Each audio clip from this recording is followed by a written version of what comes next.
Good morning, good afternoon, and good evening, everyone. We just concluded an opening poll where we asked participants where you are joining us from, which is being shared now. The results are shown, as you can see, 50% from Africa, 7% from Europe, 21% each from Asia and North America, and no one from other. Thank you very much. Welcome to today's webinar on East African perspectives on the book Agricultural Extension, Global Status and Performance in Selected Countries. My name is Alamayo Siyum Tafese, the Senior Research Fellow and Program Leader of Ethiopia Strategy Support Program at IFPRI, and I'll be moderating today's session. For today's event, speakers and panelists will be discussing, briefly speaking, the status and performance of agricultural extension in a number of countries. If you have any questions, please feel free to submit them in the side panel at any time where it says questions box, and I'll read them during the Q&A session. Please also note that this webinar will be recorded, and the slides of the recording and of the session will be posted at the websites, which will announce at the end of the event. I will introduce each speaker and panelist as they come on. To begin, I'm pleased to introduce Dr. Kristin Davis, a Senior Research Fellow at IFPRI, who will provide us with an overview of the material to be covered today. With that, over to you, Kristin. Thank you very much, Alamayo, and welcome to all of you today on the webinar. Thank you so much for joining us for this special session on the East Africa learning from the extension book. If we move on to the 2 slides on, we'll look at the impact chain. This is explaining why we're having a book on extension. So as we can see here from the best fit framework, agricultural extension is critical to rural transformation. And there's different drivers or characteristics of extension, things like governance, capacity, management, advisory methods. These in turn affect the performance of extension, the quality of service provided, farmer attitudes, knowledge, practices. These in turn lead to outcomes and impacts, things like nutrition, yield, empowerment, and so forth.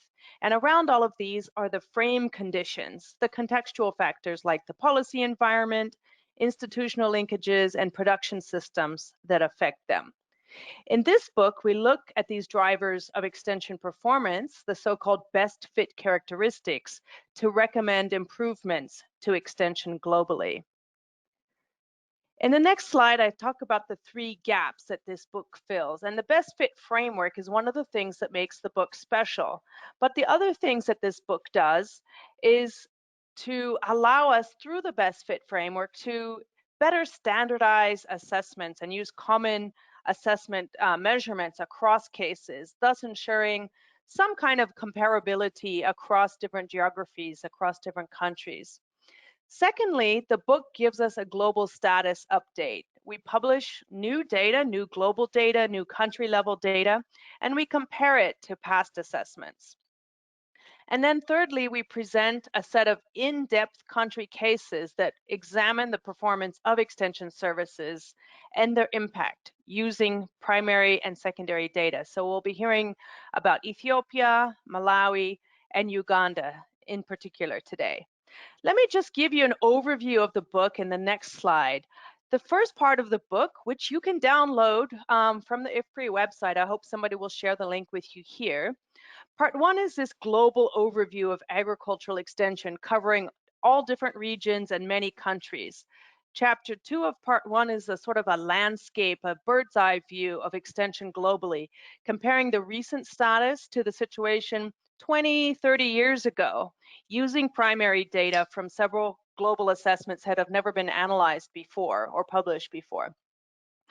This global picture is then complemented in Chapter 3 with a synthesis of primary and secondary data on country and regional extension systems, including cases from Latin America, Africa, and Asia.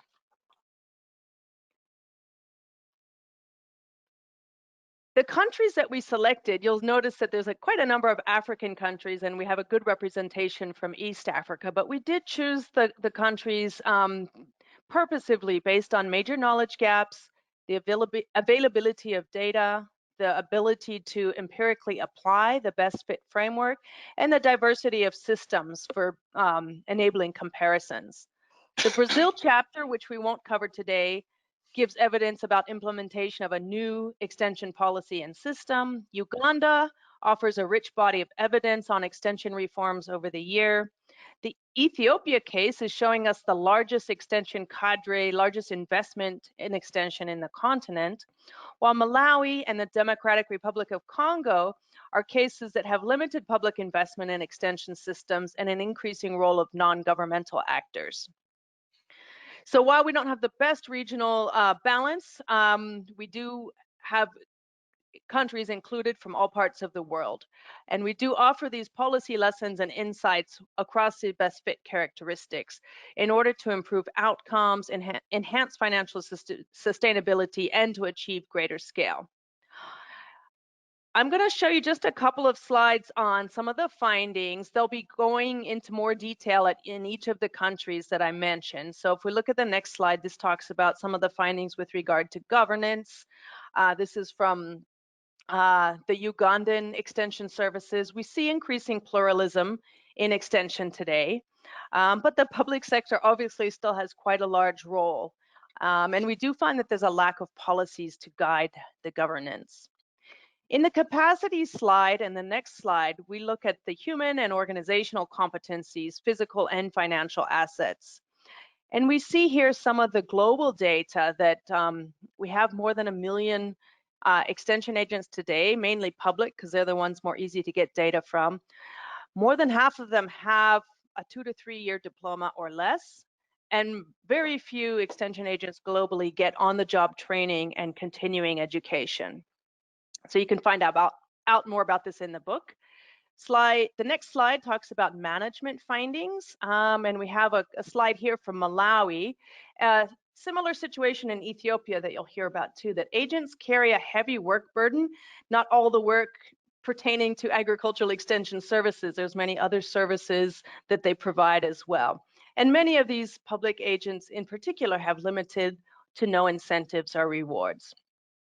And then just lastly, looking at the advisory methods in terms of our findings. We do see that traditional approaches continue. This year is a bit of a high curve in terms of using digital approaches and remote extension services, but normally there's still a lot of traditional approaches used as well, demonstrations, group meetings, but there is a lot more focus on market-oriented extension, and the digital approaches have skyrocketed this year, as we saw. Just a couple more slides on performance before I turn over to the next speaker. We don't have time to go into all of the different findings, but I wanted to talk a little bit about the coverage. In Brazil, we saw a lot of coverage, reaching over 500,000 farmers with their extension services focused on small farmers. Ethiopia, we saw a great deal of adoption of improved technologies and practices. And we saw in Malawi that farmers and different types of farmers were getting more access to extension services. And you can see that from the chart here. I hope Dr. Mtinda will talk more about that. So just moving to the last slide, second to last slide, we do see increased coverage for women and more of a focus on youth. Thanks, Lucy. In conclusion, what we want to talk about here is that extension policy is really the base to build on, especially when you're talking about a pluralistic system. You need to have the institutional mechanisms in place for different players to play their role and to play it properly. Financing remains a huge, crucial problem for extension services globally, and we need to think about more innovative financing mechanisms. The increasing pluralism implies the need for coordination, and this is one of the huge issues going on today. Malawi, I think we can learn a lot of lessons there from some of the programs currently going on. We need capacities for the extension agents themselves, but also for producers to be able to identify and prioritize their needs and to get involved with the problem solving and so forth. Extension staff need upskilling, particularly in functional skills, communication, use of ICTs, planning and management, many other functional skills that go beyond the technical ones that they're taught in the colleges and universities and training courses. Monitoring and evaluation, M&E is critical. We don't have enough data to convince policymakers to invest in extension, and that's something that we need to do better. And finally, there's a lot of promise in digital technology. We do have to avoid gender digital gaps and so forth, but there's a lot of promise for reaching more farmers with more information through this. And with that, I'll turn it back to Alamayo. Thanks very much. Thank you very much, Kristin, for your introduction and overview of the book and the issues covered. Our second presenter is Dr. Gush Birhane, a research fellow at IFPRI, who will discuss agricultural extension in Ethiopia, evidence of effectiveness and impact. Over to you, Gush. Thank you, Alamayo. Good morning, good afternoon, good evening, everyone. So I'm presenting today the Ethiopia chapter that Kristin introduced a minute ago. And this is agricultural extension in Ethiopia, progress, challenge, and impact. And this is a joint work with Catherine Ragasa, Gashaw Abate, and Thomas Asafa. So the next slide introduces the outline of the presentation. So briefly, I'm going to talk about the policy and overall context, and progress, challenge, and impact, and then the three key messages that I want to get through. So in the next slide, I start the giving the overall context. And as you all know, Ethiopia has registered 2.5 decades of sustained growth attributable to growth in agriculture. This has come as a result of the investment on agriculture, and Ethiopia is among the few countries in Africa that heavily invested in agriculture. Through its programs and plans, the agriculture development-led industrialization is one of them. And extension has been receiving significant attention in this, particularly to boosting crop productivity. And the design of the extension was basically to provide advisory and training services, but in practice, it seemed like it was focusing on input delivery, mobilization, and adoption. And in the next slide, I'm going to show you a little bit about the details of the extension system and why we say Ethiopia has one of the largest extension structure system in the world, at least quantity-wise. So as you can see from the graph, first of all, Ethiopia has deployed about 65,000 DAs, development agents, extension agents, 1 DA for 476 farmers, or 21 DAs per 10,000 farmers. This is as compared to China, for example, is 16. Ethiopia has 21 to 10,000 farmers. Tanzania, for example, had 4. So as you can see, in terms of the number of DAs deployed in these rural areas, Kaveles, Ethiopia has deployed a massive number of development agents. And more than 15,000 farmer training centers were established in all of these Kaveles, the loss administration region throughout Ethiopia. And subject matter specialists and others were also deployed in the Waradas. This has doubled, by the way, by 2016-2017 to, for example, 43 development agents to 10,000 farmers, according to official figures. So what is the result from here? So next slide shows the progress. So in terms of coverage, for example, number of holders and area covered by the extension agents and the extension package, as it was called before, So you see that between 2005 and 2014, there has been a massive increase in the number of holders that have been reached out and advisory services provided, and also the hectare, the land area covered by the extension package. But it's good to note that the extension package, as it is named, was not well articulated and at times was confused.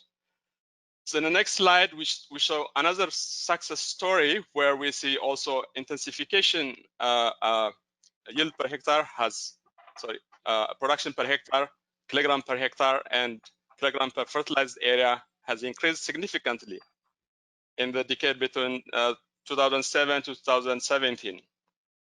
So in both cases, you see that there's been significant increases. For example, the yield output per total land from 40 kilogram to 80, and the fertilized area from 80 to 140 and beyond.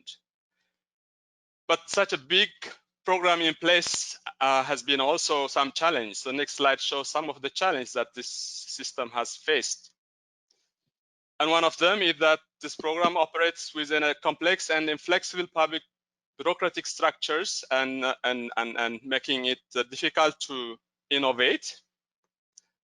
And as Kristin has also said, the DAs are overburdened. They have a lot of things on their hands, on their table, and they are also under-resourced. And given that they are at the receiving end of the bureaucracy, all of the activities from higher level government goes down to the DAs before it goes to the population. And the farmer training centers they're supposed to work with are also under resources. That's also another challenge. Next, and the functions are also widely done in, the slide before, yes. The functions in a widely dispersed geography and heterogeneous livelihoods have made it difficult for the extension to be efficient and effective, because the approach was top-down, means that services were basically standardized and one size fits all. Another important thing to mention is that the link with research and university services is also limited. Next slide. So what do we mean by overburden? Here is a typical work week for a development agent in Ethiopia. And these are the activities in the circle. These are about 23 activities, which we limited to 23, but it's more. And if you see, this is the percentage of time allotted to these activities, adding up to 100%. And you see that the DA has very limited time to focus on the main activities, and we estimate that about 35% of the total time. The remaining is, as you can see from the next slide, the remaining is, sorry, stay in the same slide. The remaining is actually showing other activities, including distributing inputs, supervising roads construction, and collecting credits. These are activities that are out of the domain of the development agent, but in recent years, this has been improved a little bit. But we think that this has improved, but also moved to more programmatic activities where the number of activities remain same or even larger. And in the next slide, we show how the services are heavily standardized and top-down. So these are the activities promoted by the development agents in these areas. And you can see that almost all of the development agents have reported they have promoted all of these activities. But when asked whether or not these were done at the request of the farmer, a little bit more than 50% of them report that this was the case. And it means that this was not demand-driven. So in the next slide, we show the impact of this. Has there been any impact, particularly going to the productivity increase observed and adoption rates that we have seen also in previous slides? We use data from 2011, 2013, a little bit older, but serves the purpose. And this is coming from the AGP areas. Surveyed about 7,500 households in 2 rounds. And we find that access to extension system has had significant increase in adoption of modern inputs, but extension services do not directly increase level of productivity other than through the increase in adoption. So basically, the service has been promoting adoption, supplying inputs, and mobilizing, but not so, or not more on the knowledge aspects or advisory services, so to say. So modern inputs adopted include, of course, as you know, fertilizers, improved seeds, irrigation, and this all have contributed to productivity increase. And the next slide, we provide the summary. I provide the summary of the presentation, and I have three messages to summarize here. So the DAs are, as I said earlier, overburdened, under-resourced, and also working with under-resourced FTCs. And they are overly standardized, basically top-down, with limited innovations over the years. And this has to be tackled going forward. Our empirical results also show that increase in productivity is not through knowledge processes, but mainly through supplying inputs and adoption. So additional increase in productivity is not possible without improving or investing in knowledge-based extension services in the years to come. So going forward, given resource constraints, important choices have to be made when it comes to the choice of quality versus quantity of services provided. So either continue to widely but thinly spreading resources, or focusing on improving quality. Yeah, this is it. Thank you very much. Over to you, Alamayo. Thank you very much, Gush. Next, we have Dr. Catherine Mthinda, Senior Lecturer in Extension and Gender, Lilongwe University of Agriculture and Natural Resources. She will present on performance of extension system in Malawi and a way forward. Over to you, Catherine. This presentation is co-authored with Catherine Ragasa, who is attending this session. I'll present this, the next slide. I'm showing the focus of this presentation. Briefly, I'll cover the policy context, sources of data, some findings, issues on supply side and demand side of service provision, as well as some takeaway messages. I'll begin with the policy context in the next slide. Okay, on the policy context, in Malawi, we have a national extension policy launched in 2000, which emphasized on the holistic, demand-driven, and the inclusive extension services. We are also implementing a decentralized district agriculture extension service system, and this system is being supported by a number of donor-supported programs, notably agriculture sector-wide approach and some projects funded by USAID, strengthening agriculture and nutrition extension. And also many international NGOs have got projects with extension services component.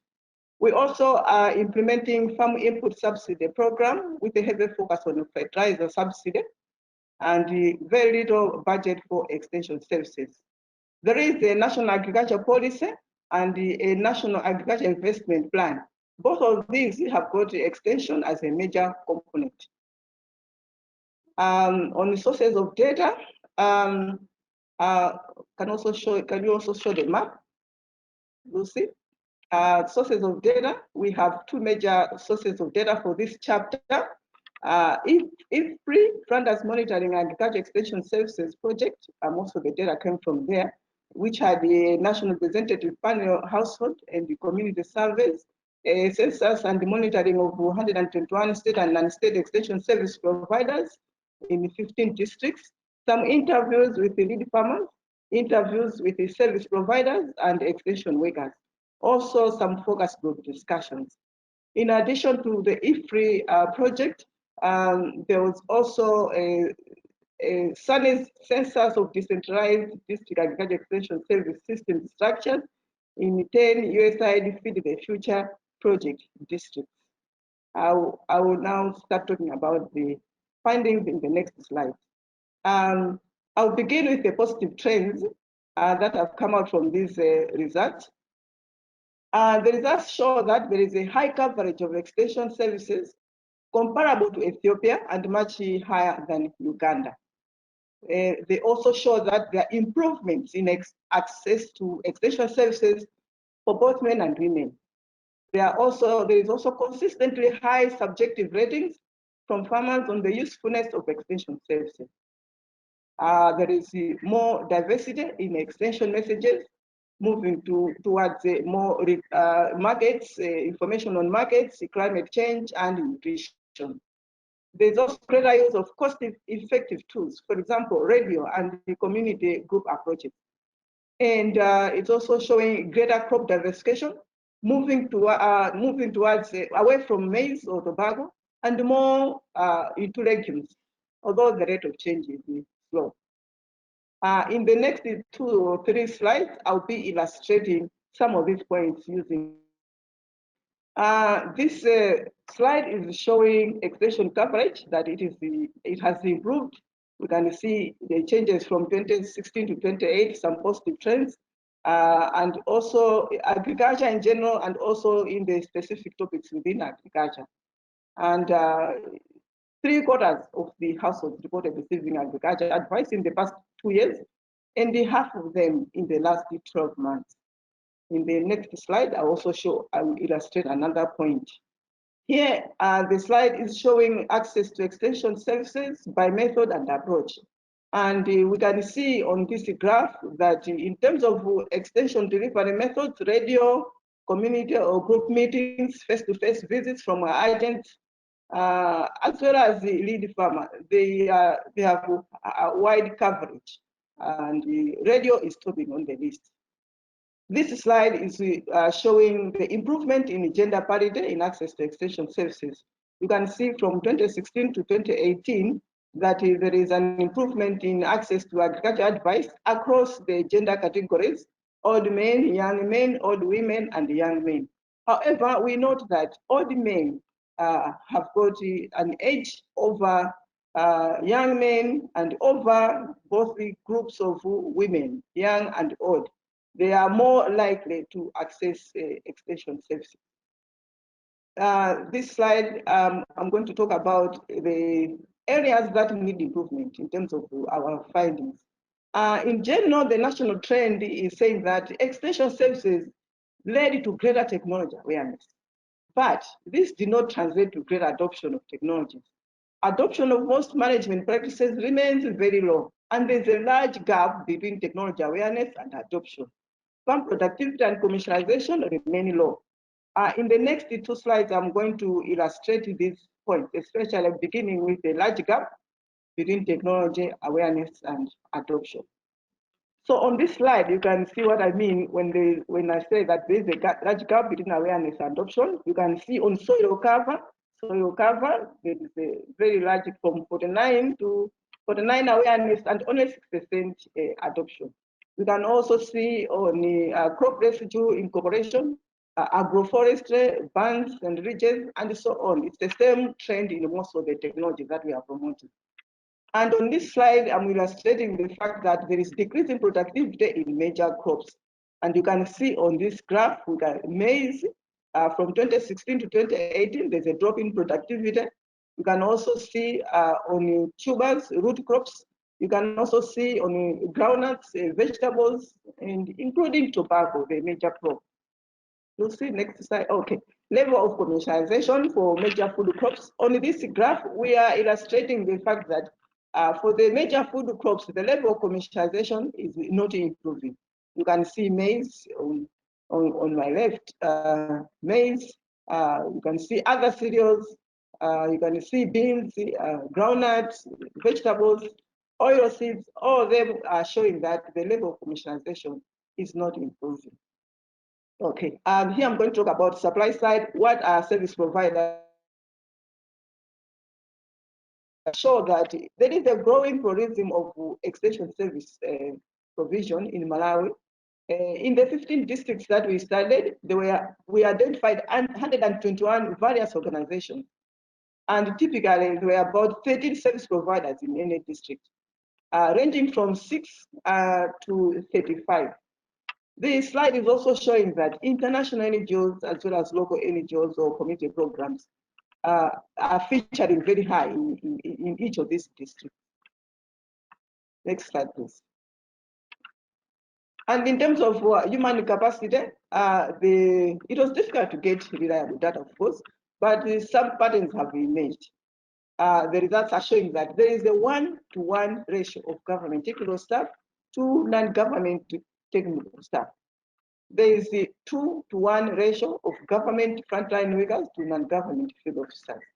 And all non-government service providers, we noted they work with government extension agents. Farmer to extension agent ratio was averaging about 1 to 2,000, which is similar or better in many countries in sub-Saharan Africa, but worse than that of Ethiopia and Kenya. In terms of gender balance, in terms of staff, it's showing that it's good, but we can further improve this. It is good, especially in the private sector. Most staff indicated that they do not have yearly trainings, and this is concerning. It needs to be improved. Next slide. Okay, now this section is going to talk about how farmers are responding. In general, we find that demand-side approaches, they need to be strengthened. Our farmers reported high ratings on the usefulness of extension services, but the percentage of farmers requesting or demanding information is very low, and actually it's decreasing. We also noted that while radio coverage is wide, only a few households are members of listening clubs or ICT clubs, showing that farmers are not articulating their demands.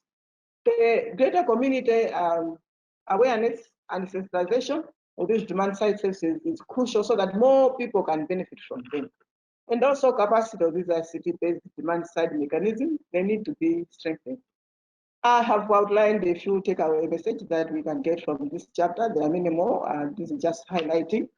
We need to go beyond input metrics and focus on more on the performance target. We need to invest in the implementation and coordination capacity and incentives towards that target. 3, we need to focus on priority value chains. We need to improve content and quality of extension messaging to induce behavior change among farmers towards adoption. And we also need to intensify capacity strengthening at grassroots organization level. And lastly, ICT methods should be part of the package of diverse extension.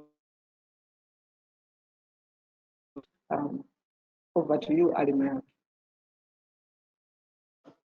Thank you very much, Catherine. Our next speaker is Dr. Ephraim Nkonia, currently a non-resident fellow at IFPRI. He will discuss Uganda Agricultural Advisory Services performance and challenge. Over to you, Ephraim. Thank you. I'm going to be presenting on behalf of my co-authors who are Nana, Kato, Remigisa, Bashasha, and Margaret. And the outline of my presentation, next please. The outline is that I'll start talking about the contribution of the study to literature on advisory services policies, and then I'll look at the lessons learned in the last 100 years. And then I'll talk about the research approach, present the results, and end with conclusions and policy implications. Next, please. The contribution of this study is that we collected data from both the extension service providers and also from farmers. And this is something which is unique in the sense that the majority of the other studies would concentrate on one or the other. And the other is that there are many insights that we are gathering from this combination and from the results that we get. And we believe that these results are going to be crucial in providing empirical evidence for policy formulation and also strategy design. Next slide, please.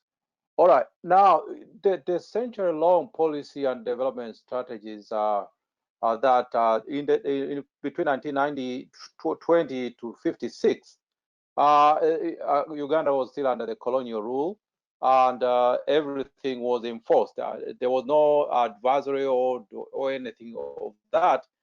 Everybody was forced to do what the extension agents wanted them to do, and they were using caning people to force them to do that. And that's something which is, we know universally that that's wrong.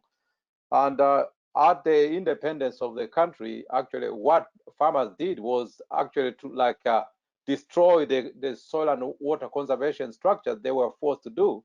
And that's something which ended up having some degradation as a result. And then 1956 to 63, there was use of progressive farmers, which was adopted quite universally in Africa. But the problem was these progressive farmers were given the inputs, and they were sort of selected, the ones who are well off, and they ended up not being very much people to learn from, because they were regarded as people who are out of touch. Then 64 to 71, there was a provision of advisory services to food crops and others which are not export crops. And there was a very good coordination of provision of advisory services, which led to very successful advisory services, and consequently the impact of agricultural productivity. And then there was the dictatorial regime of Idi Amin, which came in 71 to 80. And this they ended up into disorganization, which did not do much. And then 81 to 91, there was recovery. The current Minister of Agriculture and Animal Industries and Fisheries was formed. And as you can see, it is that ministry was sort of coordinating everything under one roof.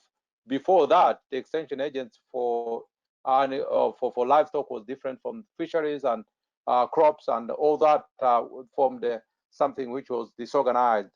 And this coordination was quite effective, and we saw the results were very good. And then 92 to 98, there was this train and visit program that was introduced. This one was successful, but at the same time, the problem was the local capacity was low, and it ended up having big problems, especially given that there was decentralization, and the advisory services were provided by the local governments, which did not have the capacity that is required to be effective. And then 98 to 2008, there was quite aggressive institutional reforms. Pluralistic extension agencies started, and then the demand-driven approach was used, and Uganda was serving like an experiment, because it was pioneering very innovative extension strategies that everybody else was learning from. But the problem during this era was that again, the disorganization was a problem. The plan for modernization of agriculture, which was supposed to be leading this, was under the Ministry of Planning and Finance, while Agriculture Extension Services itself was under the Ministry of Agriculture. So that again, the disorganization ended up being that even though the new program was very effective, but that it was it did not do very well in terms of organization and coordination. And then the current period, which is being implemented, is try to address those disorganization that ended up cropping up in 98 to 2008 and 9. Next slide, please. Now, the research approach that we use, as I said before, we are using both the household survey and the agricultural extension provider survey, which we did. We visited 2008 extension agents, and the household survey was very national level, and it was more than 10,000 farmers which were covered. As you can see, majority of the farmers were coming from the NADS, which is the National Advisory Agricultural Advisory Services, and this was it's covering about 78% of the farmers, the extension agents which were covered. The next ones were the NGOs which were covering about 15% of the extension agents have visited. Next slide, please. Now, something which is very interesting to look at is the institutional affiliation of the extension agents which were covered.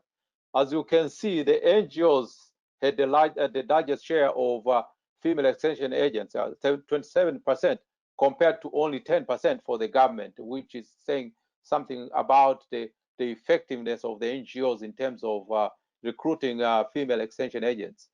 And the histogram on the right-hand side is showing the effectiveness in terms of the percentage of farmers who are met in any area of jurisdiction of the extension agents. Again, as you can see, and as expected, the NGOs were very effective, that they were reaching 43% of the farmers in the area of jurisdiction, which is quite high compared to the government, which was only reaching only 22%. And in terms of the female-headed households met, again, the extension agents from the NGOs, we are doing very well compared to the rest of the providers. Next slide, please. Now, in terms of the topics promoted, this is something which is interesting. From the extension agent providers, that we are seeing that the report which is reported on this table is derived from the advisory service providers who were surveyed, and they reported that they were 85% of the government extension agents were providing improved seed varieties, which was followed by agrochemicals and herbicides and all that. The thing which you can notice from here is that there is no marketing advisory services, which is very bad. There are no issues related to climate change and others which are very important to be provided given the current period of commercialization and also the climate change. But you can see that there are differences in terms of the other, like the NGOs, again, they were doing very well in terms of providing organic input advisory services and agroforestry and conservation technologies. And again, we can see that the government is also doing very well in terms of production side in providing the advisory services. Next slide, please. Now, these results are derived from the household survey, and you can see in all the institutions, the production advisory services are the one which are dominating.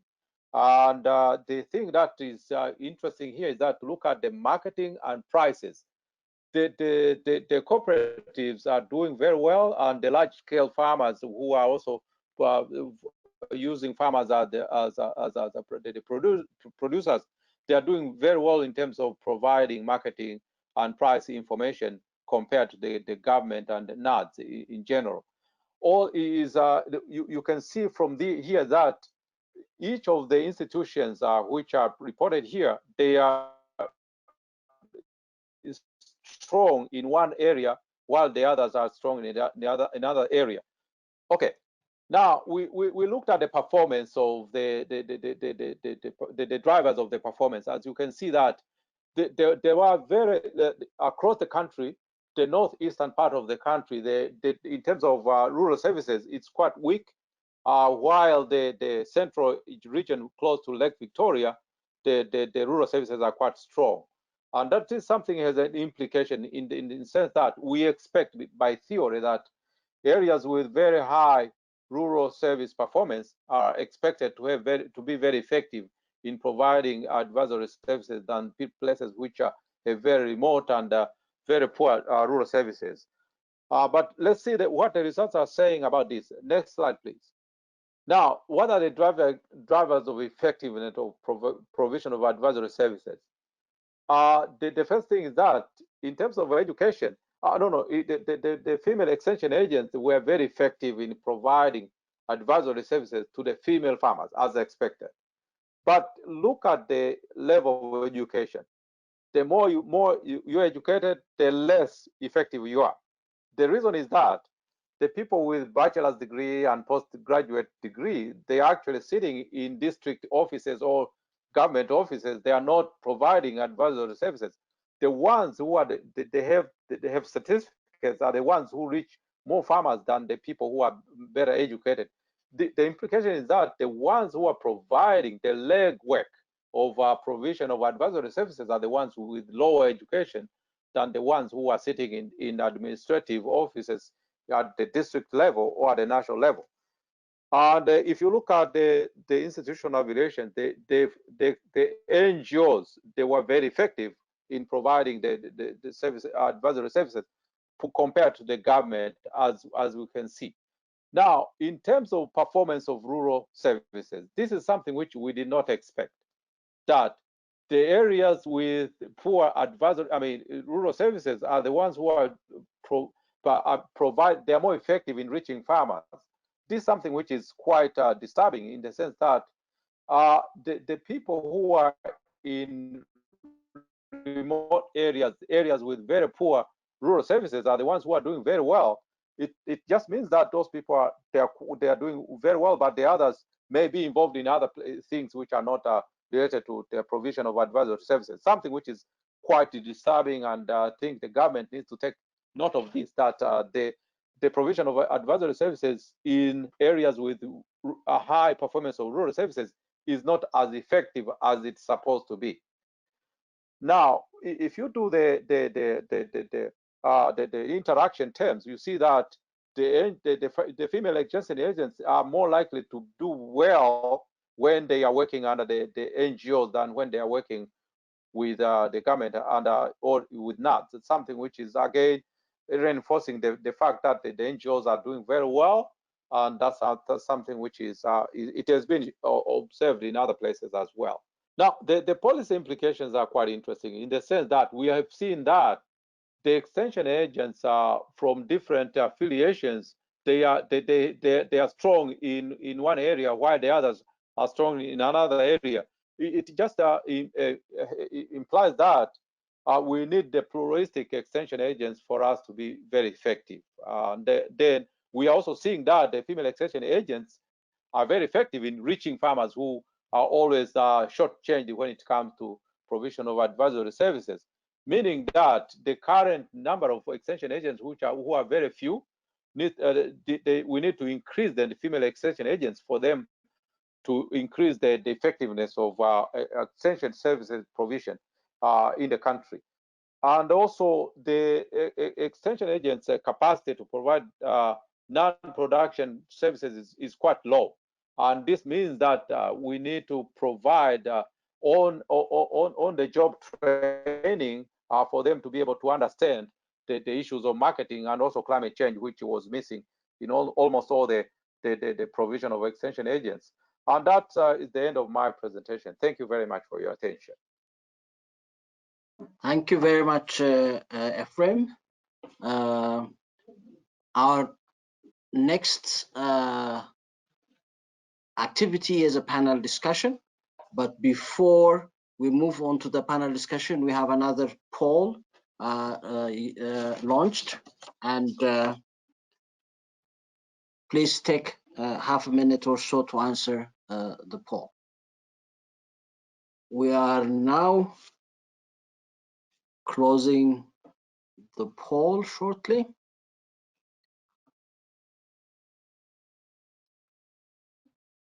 And as you see, the question was, what's the biggest challenge for public extension systems today? And 36% said financing. The largest number of respondents identified staff capacities as a limit, 54%, climate change 7%, and a combination of others 4%. Thank you very much, everyone, for filling this poll. Before we begin, I would like to remind again everyone to feel free to continue submitting your questions in the question box with your name, affiliation, and to whom the question should be addressed. Now, I invite our panelists to turn on their webcams for the panel discussion that will follow. We have 3 panelists, one from each of the countries covered in the presentations we heard. Ms. Yenenesh Igubazab, Director, Agricultural Extension Directorate, Addis Ababa. Dr. Damon Kambewi, Associate Professor, Extension Department, Lilongwe University of Agriculture and Natural Resources, and Mr. Philip Idro, Director, Upland Rice Millers Company Limited, former Uganda Ambassador to China. Thank you all for joining us. During the panel discussion, we have 3 rounds of questions. Each panelist has no more than 2 minutes to answer each question I direct to him or her. I hope our panelists will help us tease out differences, similarities, and lessons from the countries that they discuss. The first question goes to Philip. We know that all 3 countries have very large and active public advisory services. But there is more pluralism in some countries than others. What, in your view, are the benefits and drawbacks to having a lot of different service providers? Over to you, Philip. You have 2 minutes. Thank you very much. I'm sorry I'm not visible because I'm in a location that is bad. Please bear with me. But number 1 point is that there are very many different communities with different levels of technological reach and organizational reach and climate reach. So in this regard, it is not possible to have a one-size-fits-in-all extension service.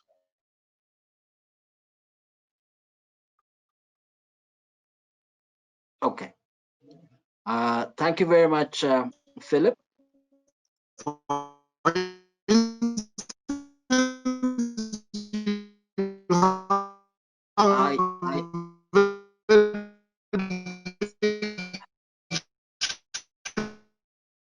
Philip, I think the connection is bad.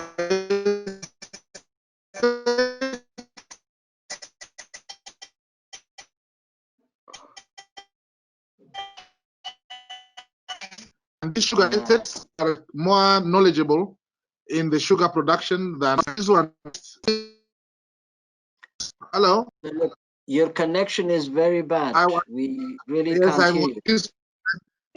Yes, what I am saying is there are big companies like British American Tobacco, BAT, who give direct services to their farmers in certain areas.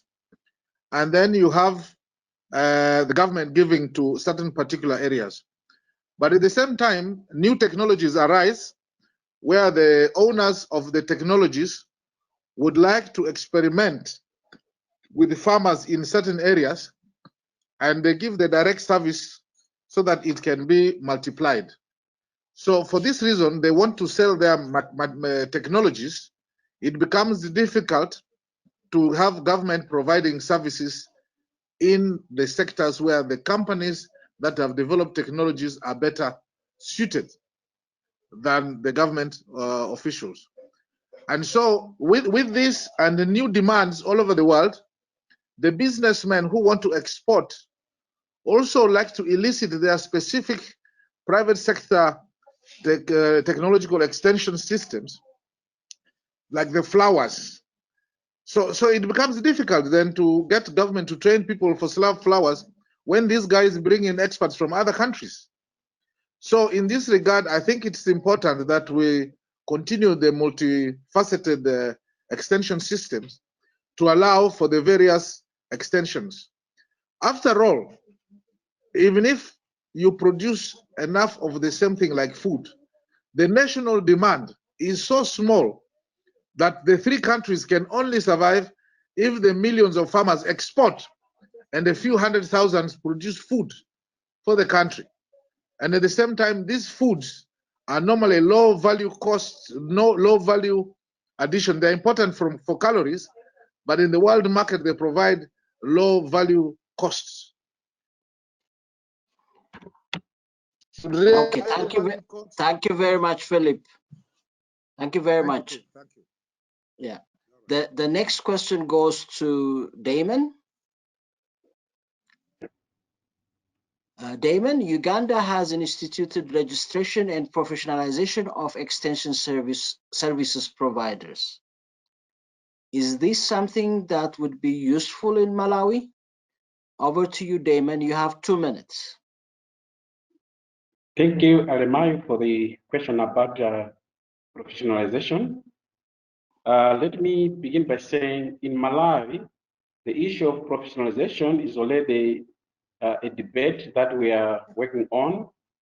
It has been noticed because we have seen situations where NGOs are employing people that have not studied extension.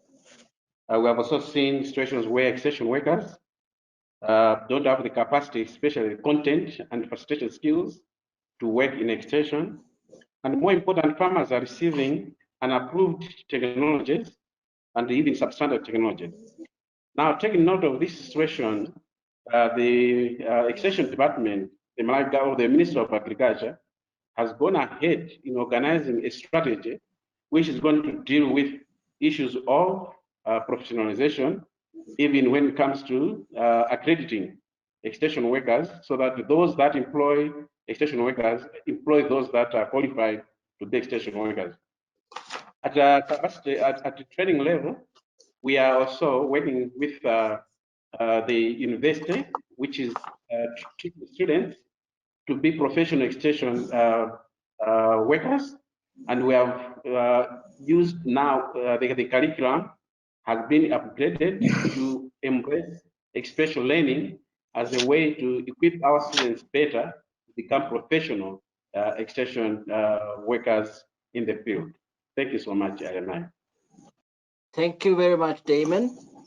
The next question goes to Yeninesh. Yeninesh, we saw that extension agents in Ethiopia often get tasked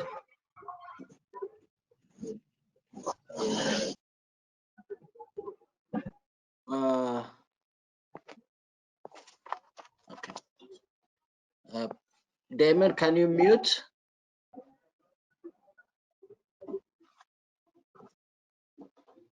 Okay, Yeninesh, I'll start the question again. We saw that extension agents in Ethiopia often get tasked with non-extension work, as they did also in Malawi. We understand that the Ministry of Agriculture in Ethiopia has recently revised the incentive structure, payment structure, career path, and so on of the development agents, the DAs. Can you briefly share how this, in your view, will improve their performance? 2 minutes, over to you, Yeninesh. Thank you, Doctor. Most of the time, our extension workers comparing their salary and benefits and also their work environment with teachers and health extension workers at grassroots level or at Kabali level. Due to this, the turnover of DS very high and low satisfaction with their job. When we do satisfaction survey and simple assessment, always they are mentioning about that their question also true, mentioning about their salary and something like that. Then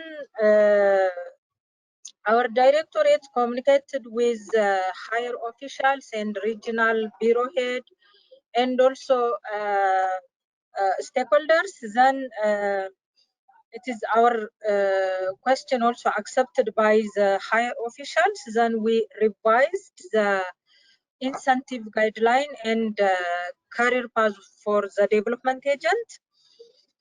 Then currently, when we are trying to assess their satisfaction, it is better than the previous one. And now they're encouraged to engage or to invest their time for their extension activities. When we compare to the previous salary of them, the least salary currently is 3,333 for the newcomer or diploma holder. The office head, we have office head at Kabale level in Ethiopian context.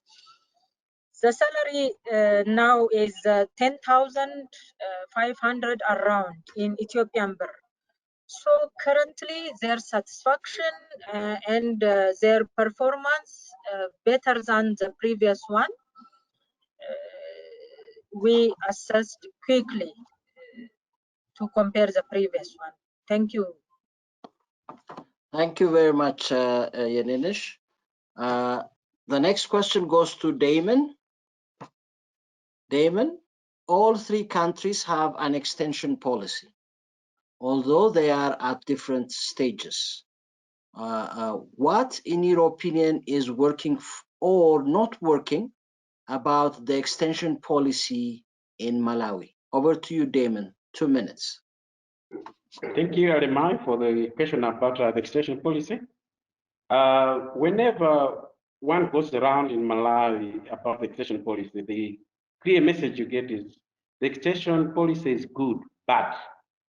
And the bad is about the operationalization of the policy itself.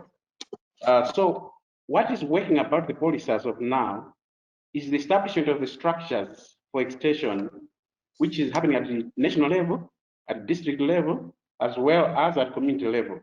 If these structures were going to work, they would turn extension from supply-driven to demand-driven.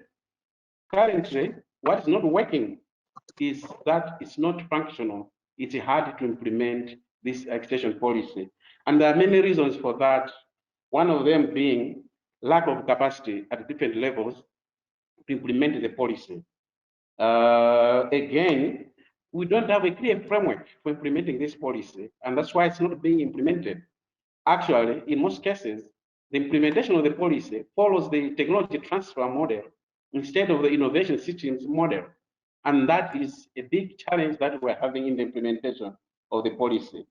And again, whatever little is coming out in the implementation, it seems it only works when projects are there or donors are there to support it. Once donors leave, the work also stops right there. And the biggest challenge that we have is lack of support from stakeholders, especially the Department of Agriculture Extension Services in Malawi. It doesn't really support the implementation of the policy the way people would want it to be in this particular case. Thank you, Aleman. Thank you very much, Damon. The following question goes to Yaninish.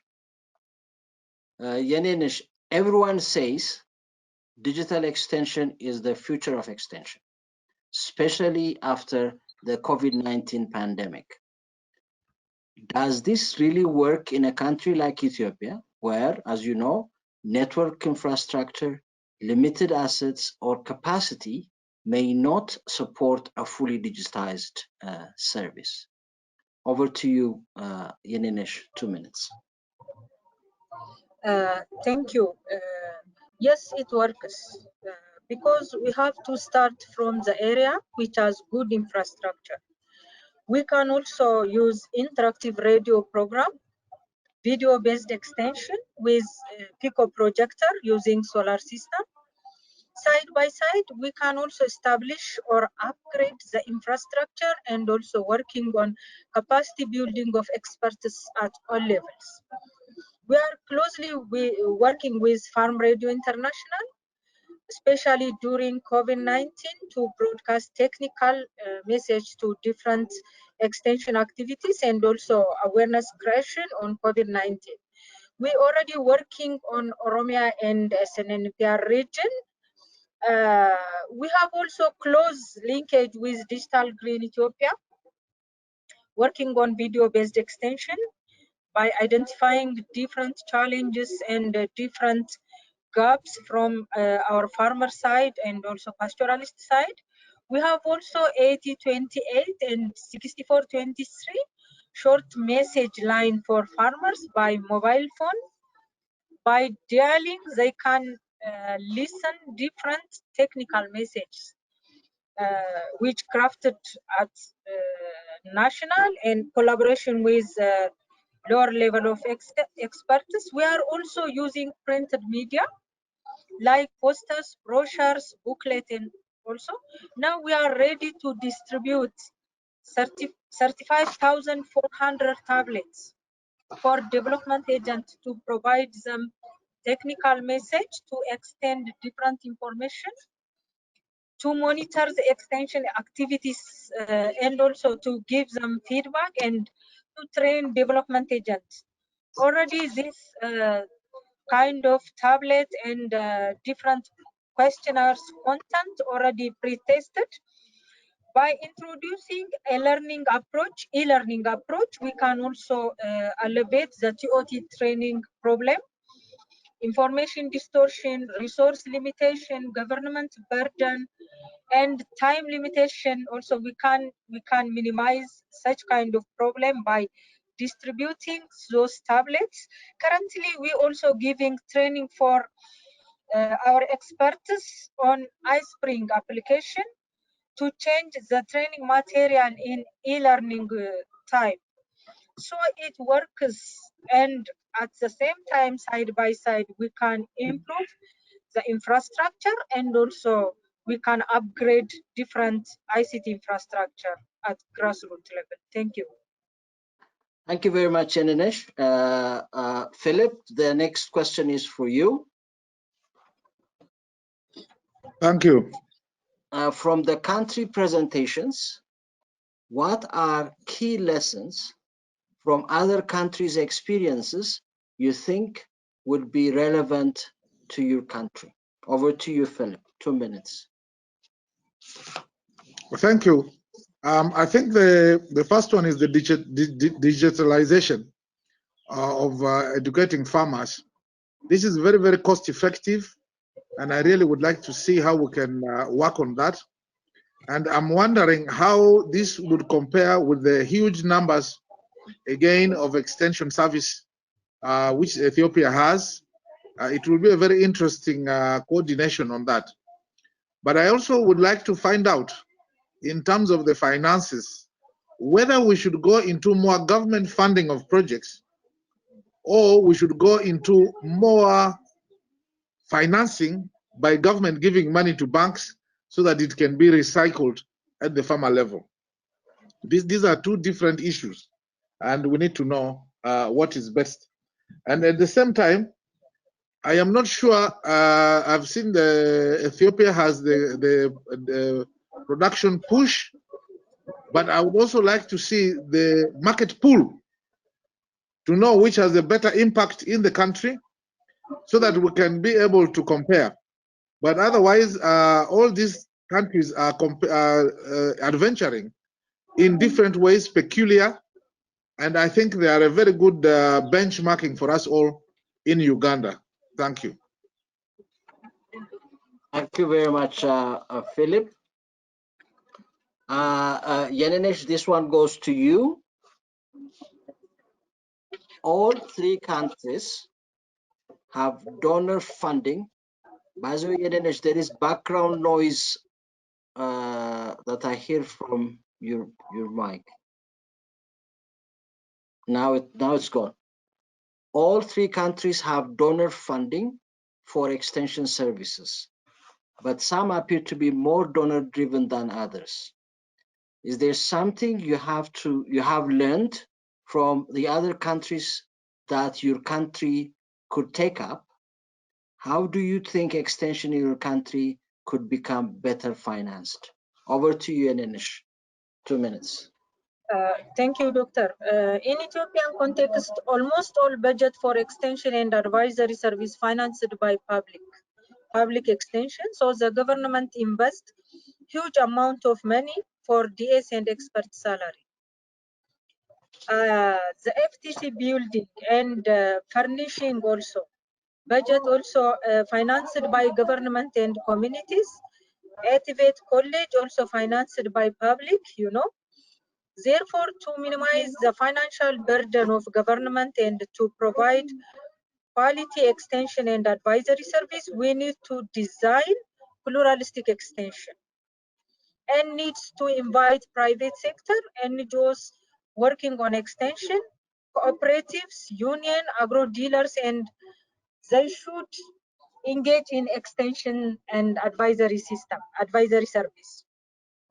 Therefore, we have to encourage the private sector to engage in extension and advisory service. Currently, under AdBlock policy and foresight team established, the rural development policy, especially on the extension part, revised by the lens of pluralistic extension and advisory service, then it is important to design strategy, legal framework, standard for pluralistic extension. We are on the way to go to on the pluralistic extension, government-led pluralistic extension, and the policy already revised.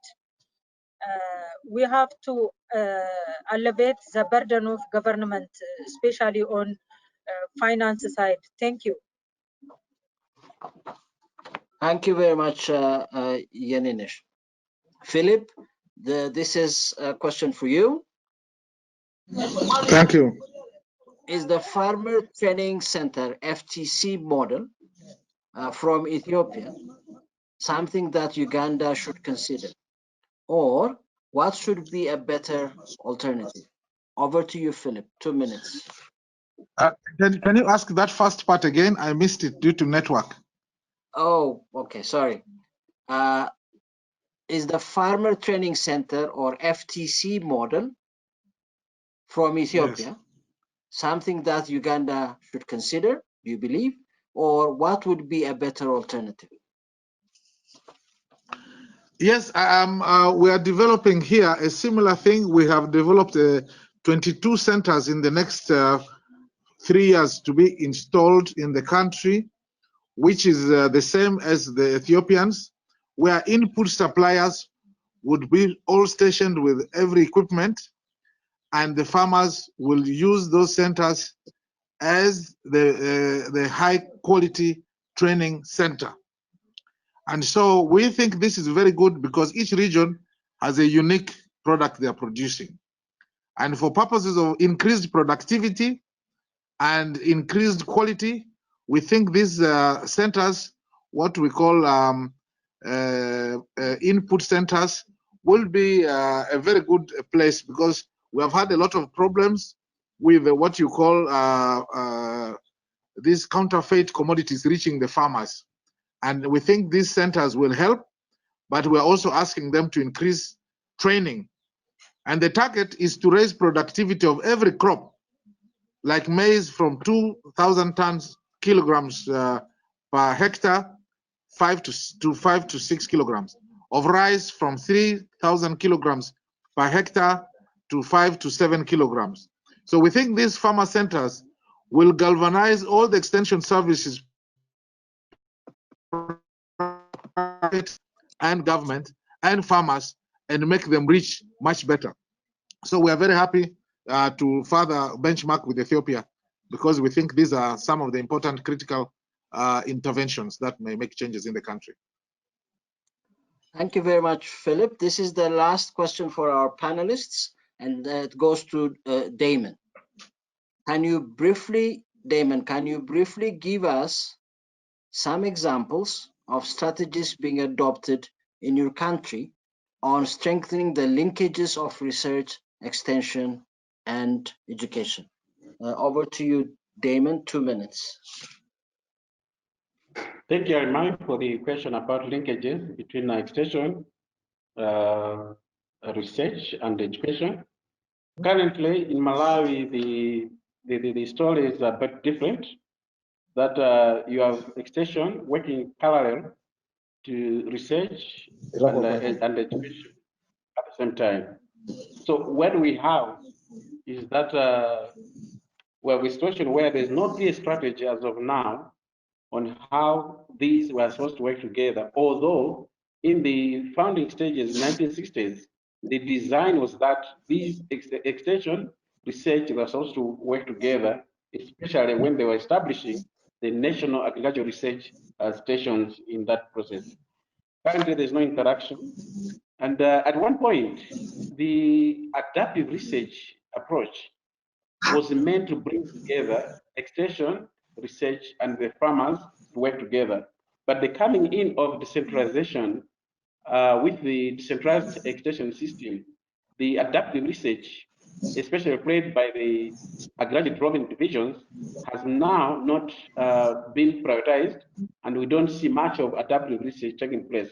So that process has ended up indeed leaving extension farmers working on their own. So the only way now at community level where we are trying, but where what we are trying so far at community level is really to come with extension approaches which can bring together extension farmers and researchers to work together the problems farmers are facing. So farmer field school is some of the strategies that we're now trying to bring researchers together, and there's farmer research networks as another strategy for bringing together farmers, extension, and researchers to work on the problems farmers are facing in different places in the country. Thank you so much, Alamaya. Thank you very much, Damon. Thank you, Yanenesh, Philip, and Damon for your answers and insights. Now it is time to open up for the Q&A session. Panelists, please keep your webcams on. I also now invite all speakers to turn on their webcams and keep them on for the remainder of the event. Okay, let me start with Gush. When we say, this is from Samson Shetu, when we say weak linkages with research and innovation centers, what are the indicators?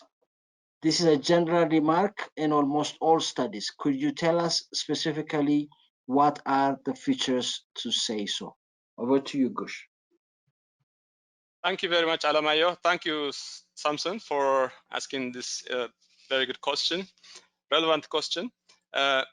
Yes, so this is a very common recommendation in most of extension research recommendations, and also sounds generic, but rigorous study is yet to come because we don't have measurement of research extension linkages for lack of data and structured assessment. But in our study, we have tried to look into the historical evolution of research extension linkages, particularly the research universities, the research from universities and research centers and institutions. And we see that the linkage from the research centers to the extension system is, first of all, one way. It goes from the research center to the extension system. If it exists, it's one way. So there's no flow of back and forth flow of knowledge, information, and technology and feedback loop in the system. And second, the structural system to put this in place is not there. If it exists, it's only done by committees and ad hoc structures, which basically expire with projects because they are project dependent, and they're mostly focusing on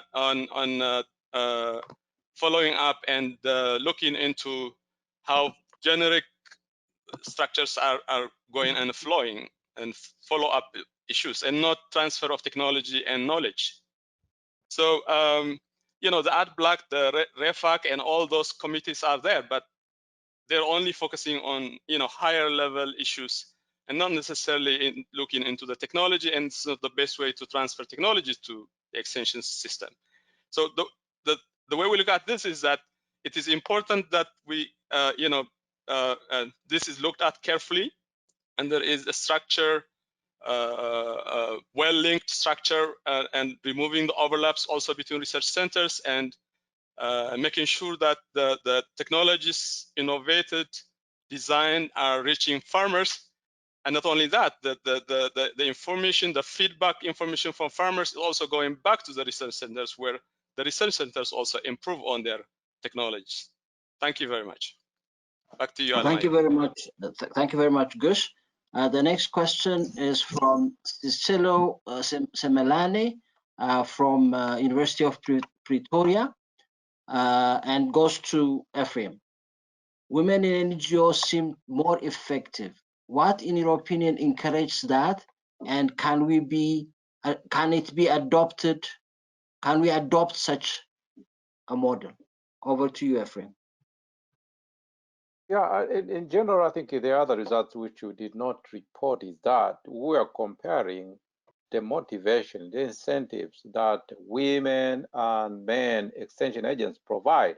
And we found that women were more motivated to provide extension services compared to men. And that they were satisfied with whatever they have in terms of resources that they are provided. And that's something which tells us one thing very important, is that even though we are seeing that the share of female extension agents is very low, but those few ones, they are very effective. They are highly motivated compared to men, but in terms of hiring them, it is quite low, and the government needs to get it, that women are very effective. They need to be hired more for us to have a very effective extension agents. Yes. So the answer is very big yes, that we need to hire more women, and if we do that, the extension agents is going to be, the extension services are going to be very effective. Thank you very much, Ephraim. The next question is from Samrat Skadar, scholar, agricultural scholar in extension in the UK. And the question goes to Kristin. What is this single spine extension system? Please, could you elucidate?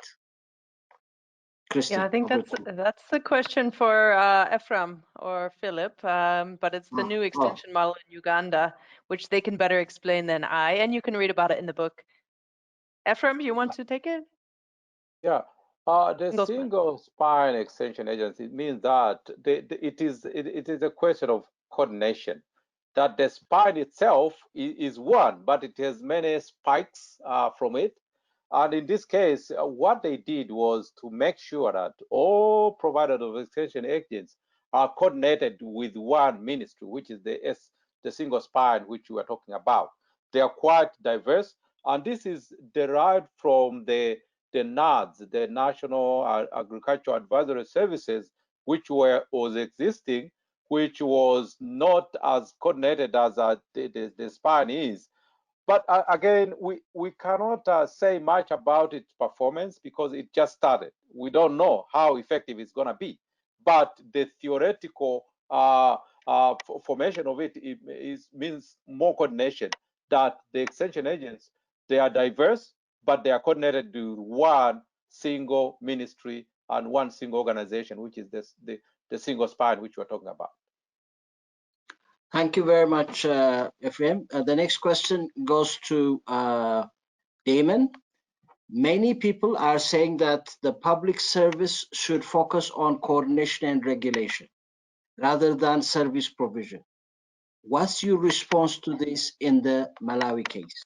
Over to you, Damon. Thank you very much for the question, Alan. Not really true that public service should focus on the coordination, because I think the issues that we're dealing with in extension, there are so many dimensions. So coordination issues are there, and delivery of the services are there. After all, the majority of the people that are delivering these services to the farmers are from the public service. And as we saw in Malawi, the largest chunk of extension is driven by the public. NGOs are not playing that much role because eventually they actually work through the public public extension. So to say these services should belong to this service should belong to another group, we are going to deprive other farmers of a certain service, which is going to be very important in this particular case. I think the issue would be, for a long time, we've focused much on transferring technologies to farmers. And what we need is to embrace coordination, to embrace governance issues, which are also becoming very important in the delivery of extension services. And I think the coming in of decentralized extension services is a response to the appreciation of governance issues, which require a lot of coordination to take place in this particular process. So I would rather go for a combination of these rather than taking one and leave others, because otherwise we'll remain with other functions becoming orphans without anybody dealing with them. Thank you very much, Damon. The next question goes to Catherine. We saw huge changes with extension services in response to the COVID-19 crisis. Does extension have a legitimate role in your view to play in such community emergencies and crises? Over to you, Catherine. Thank you very much, Ali Mayavu. COVID-19 indeed has placed a lot of challenges in our countries, and we saw digital technologies being focused on, that extension should embrace these technologies. However, as it is in Malawi, the digital platform is very limited to a few farmers who can afford smartphones or who can afford these media technologies. Most of the farmers in the rural areas, they do not have these technologies. It will take a lot of time for us to embrace the digital technology. However, the digital platform is very important, and it has shown that it is providing a platform for farmers to influence or to give their feedback in terms of what extension service is providing. So it's an area for the future and worth thinking of at the moment. Thank you, Ali. Thank you very much, Catherine. The next question goes to Kristin. How, in your view, can we enhance the role of the private sector in extension? This is a broad question. Over to you, Kristin. Right. Yeah. Thanks for that question. Yeah, there's a lot of areas where we could do this. I think the enabling environment, the so-called institutional environment, is one of the big things. And you can take a comparison of Uganda and Ethiopia, for instance, where there's a lot more involvement of private sector in the Ugandan context than the Ethiopian. And I think a lot of this boils down to the institutional environment, the incentives for private sector to engage, and so forth. We also just completed a report for the Developing Local Extension Capacity Project, Feed the Future, which talks about the ease of doing business. And we compared that in Uganda and Rwanda, and the Rwandan ease of doing business was way easier than the Ugandan ease of doing business. So you have to look at those kinds of indicators and, what can the private sector do? Are there incentives? Is it easy for them to set up a business, to obtain loans, to get credit, and so forth? So we have to look at all of those elements. And then it comes down to the national policies too. I know Ethiopia is currently working on ways to increase the private sector involvement, which Yenenesh can tell us more about. So it comes down to the policy environment as well. Thanks. Back to you. Thank you very much, Kristin. So we are running over time.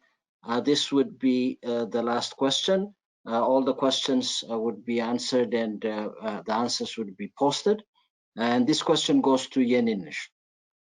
Are the extension services in Ethiopia generally participatory? or is there a need to improve on this score? Over to you, Anish. Thank you very much. Yes, we can say participatory agricultural extension service, because we have also participatory extension system in Ethiopia. We are working on that. The federal ministry, we are working on policy issue, strategy, and also different guideline design, and also capacity building training we are giving for regional or zonal and Warada experts. Then the regional experts or the regions customize zone those policy document and strategies and etc. Then the main implementer in Ethiopian context is Warada subject matter specialists. They are supporting development agent, following development agent, giving capacity building, training, feedback, and their direct implementer of extension. So extension in Ethiopia, it is decentralized and participatory. We can say like that, yeah. Thank you. Thank you very much. Thank you everyone for all your very good questions, and thank you everybody for your responses. We're getting close to the end now. We have two tasks. First, before we end, we will hear closing remarks from Dr. Bob Balls, Senior Research Fellow and Program Leader, IFPRI Malawi. Over to you, Bob. Yes, thank you very much, Alamayu. Well, my task is very easy, which is to offer very profound thanks to our presenters, Christine, Goosh, Catherine, and Ephraim, and also to our panelists, Yenenesh, Diamond, and Philip, for really giving us, I think, what has been a great overview of extension in East and also Southern Africa. And also thank you very much to Alamayu for chairing. Now, while I've been listening, I've just had three thoughts, which I'll just share with you quickly. These are really three challenges for the future of extension. First of all, we've heard a lot about pluralism. So how can pluralism of extension service provision be combined with both the quality and consistency of extension advice? Secondly, what can be done to make extension services more demand driven? We've heard a lot about how many extension services throughout the world are really supply rather than demand driven, and clearly that's not desirable. And finally, can digitization of extension services help us to avoid the quantity and quality trade-off? So with those three questions, let me thank you all again. Let me thank everyone for joining. It's been a really great discussion, and wonderful to have this kind of cross-country learning. So thank you very much. Thank you very much, Bob. We will now launch our third poll before we close. Please take a few seconds to respond.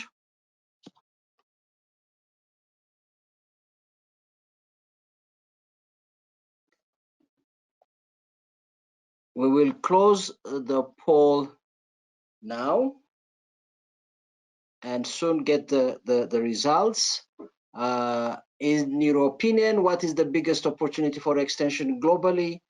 Digital technology comes at top, closely followed by private sector interest, and then markets and value chains come a distant third. Thank you very much. So this concludes the session for today.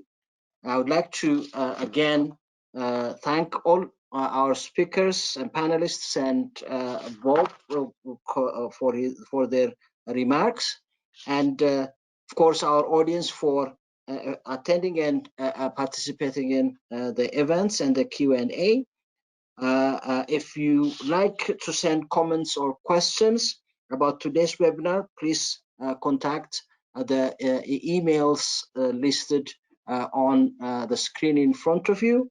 And also the event recording and slides will be available on these websites again you see on the screen. Thank you very much and goodbye.